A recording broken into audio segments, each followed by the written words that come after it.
Modern 3D printers like Bambu Lab, X1C and P1S offer many possibilities for printing with different materials, but they also pose health risks.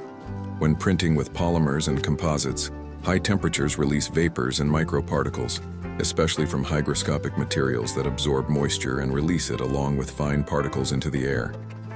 These substances easily enter the respiratory system, which can negatively affect health, especially with prolonged printer use. To reduce risks, manufacturers offer activated carbon filter cassettes for exhaust fans.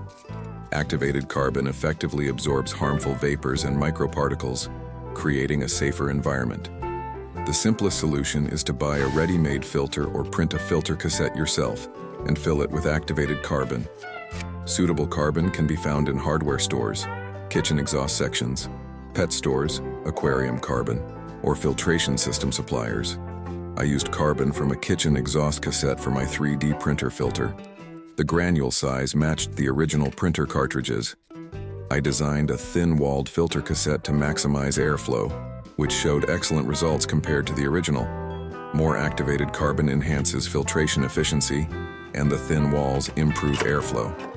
For printing, use ABS plastic due to its heat resistance, as PLA may deform at temperatures above 60 degrees Celsius.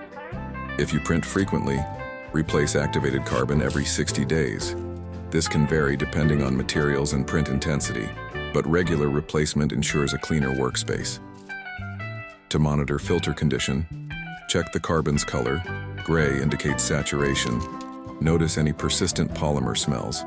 The filter may no longer be effective, and observe airflow. A drop suggests clogging.